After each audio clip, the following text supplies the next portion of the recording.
आज हम लोग गीता के श्लोक संख्या 36 और 37 पर विचार करने वाले हैं। तो श्लोक संख्या 36 में भगवान कह रहे हैं, अर्जुन सवाल पूछते हैं भगवान से, हे कृष्ण, फिर यह मनुष्य न चाहता हुआ भी बलात लगाए हुए की भांति किससे प्रेरित होकर पाप का आचरण करता है। अर्जुन कह रहे हैं कि कोई व्यक्ति पाप नहीं करना चाहता है। कोई भी व्यक्ति है वो स्वयं से पाप नहीं करना चाहता है, क्योंकि उसको पता होता है कि यह पाप है। फिर भी आखिर किस कारण से कोई व्यक्ति पाप करता है? क्योंकि ऐसा लगता है जैसे जबरदस्ती बलपूर्वक कोई पाप कर्म करा ले रहा है। तो अर्जुन यही कहना चाह रहे हैं, यही पूछना चाह रहे हैं कृष्ण से कि हे कृष्ण, आखिर वो कौन है, वो कौन शत्रु है जो पाप कर्म न चाहते हुए भी हमसे जबरदस्ती करवा लेता है। तो अगले श्लोक में भगवान इसका उत्तर देते हैं, काम एष क्रोध एष रजोगुण समुद्भव महाशनो महापापमा विदध्येनम इह वैरिणम। कहते हैं कि रजोगुण से उत्पन्न हुआ यह काम ही क्रोध है। यह बहुत खाने वाला अर्थात भोगों से कभी ना घाने वाला बड़ा पापी है। इसको ही तू इस विषय में बैरी जान। तो कह रहे हैं कि ये जो काम है वो रजोगुण से उत्पन्न होने वाला काम। 3 प्रकार के गुण बताए गए हैं, सत्व गुण, रजस गुण और तमस गुण। तो ये जो काम है इसको भगवान कह रहे हैं रजोगुण समुद्भवम, रजोगुण से उत्पन्न हुआ है।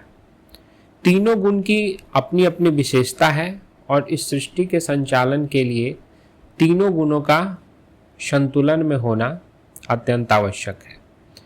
तो काम जो है, काम है क्या? काम बहुत ही विस्तृत अर्थ रखता है।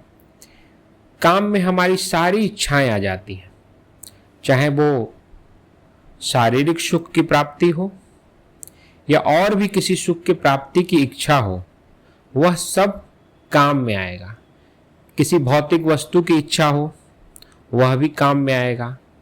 तो भगवान कह रहे हैं यहाँ पर कि ये जो रजोगुण से उत्पन्न हुआ है, इसको रजोगुण से उत्पन्न क्यों कह रहे हैं? क्योंकि रजोगुण जो होता है, रजस गुण, इस संसार को चलाने में बहुत महत्वपूर्ण भूमिका निभाता है। अगर किसी में इच्छा नहीं होगी तो वो कोई कर्म नहीं करना चाहेगा। तो ये इच्छा होना, तृष्णा होना, ये एक तरह से संसार को चलाने का भी कार्य करता है। इसलिए इसको रजस गुण कहा गया। रजस गुण सत्व और तम के मध्य का गुण है और यह संसार को चलाने के लिए बहुत आवश्यक है।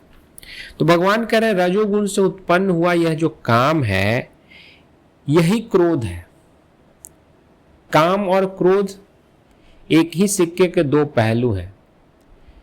जब किसी वस्तु की इच्छा उत्पन्न होती है या किसी सुख की इच्छा उत्पन्न होती है तो वह काम है। कोई व्यक्ति धनी होना चाहता है तो यह काम है। लेकिन वही काम जब पूर्ण ना हो, आपको धन की इच्छा है और धन ना मिले, आपको किसी अन्य चीज की इच्छा है और वो ना मिले, तो वही काम क्रोध में परिवर्तित हो जाता है। तो भगवान यही कह रहे हैं कि काम और क्रोध कोई अलग चीज नहीं है, यह काम ही क्रोध है। यह काम जब संतुष्टि नहीं पाता है, जब पूरा नहीं होता है, तो क्रोध में बदल जाता है।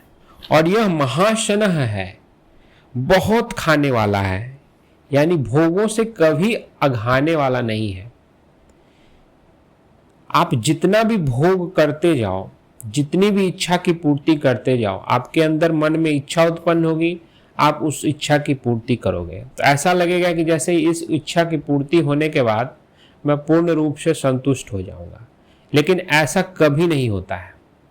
आप एक इच्छा की पूर्ति करोगे, 2 इच्छाएं और खड़ी हो जाएंगी। तो ये सिलसिला चलता रहता है। फिर उन 2 इच्छाओं को पूर्ण करोगे, फिर और इच्छाएं उत्पन्न हो जाएंगी। तो यह जो काम है, इसका पेट कभी नहीं भरता है, यह कभी अघाता नहीं है। आप जितना इसमें डालते जाओ इसकी मांग और उतनी बढ़ती जाती है। जैसे अग्नि को ले लें, अग्नि में हम घी डालेंगे तो क्या उससे आग बुझ जाएगा? नहीं, अग्नि में घी डालने से कभी भी आग नहीं बुझेगा। आप जितना घी डालते जाओगे आग और भड़कता जाएगा और भड़कता जाएगा। तो यहाँ पे यही श्री कृष्ण बतला रहे हैं कि यह जो काम है यह कभी अघाता नहीं है, भोगों से कभी तृप्त नहीं होता। आप जितना भोग इसको देते जाओगे ये और उतना ही भोग मांगता चला जाएगा।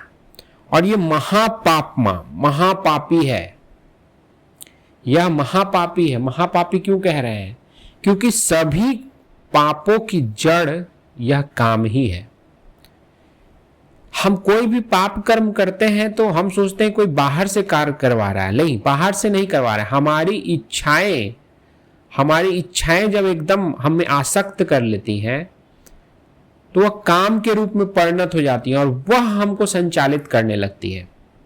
आपको धन की इच्छा होगी और धन की तीव्र इच्छा हो जाए, जब धन की एक सामान्य इच्छा हुई और एक तीव्र इच्छा हो जाए, जब तीव्र इच्छा हो गई तो वह काम में परिणत हो गया और वह तीव्र इच्छा आपसे हर अच्छा और बुरा कार्य करवाएगी जिससे आपको धन की प्राप्ति हो।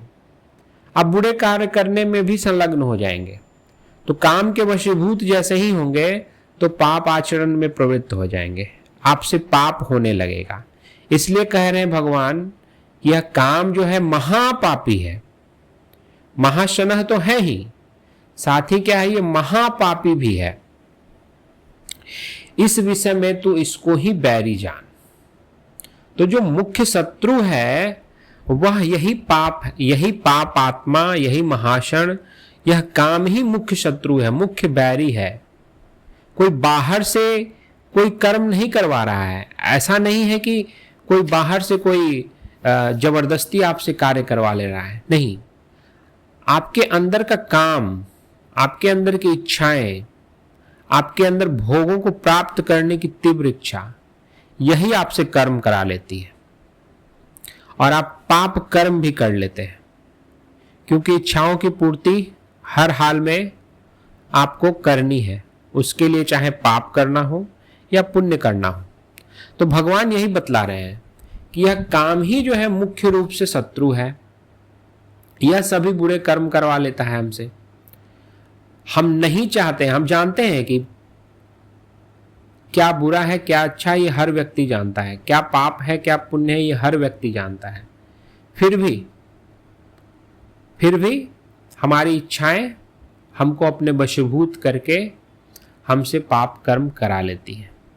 तो भगवान इस श्लोक में काम को ही मुख्य शत्रु बताते हैं और इसी काम की पूर्ति नहीं होने पर क्रोध उत्पन्न होता है और ये काम और क्रोध दोनों मनुष्य से पाप कर्म करवा लेते हैं। जब काम बहुत अधिक बढ़ जाता है तो हम अपना नियंत्रण खो देते हैं और फिर पाप कर्म में प्रवृत्त हो जाते हैं। उसी प्रकार से क्रोध भी जब बहुत ज़्यादा बढ़ जाता है तो हम अपना नियंत्रण खो देते हैं और हम पाप कर्म कर बैठते हैं। तो भगवान यही कह रहे हैं कि यह काम ही क्रोध है और मुख्य शत्रु, मुख्य बैरी यही है। आज इतना ही।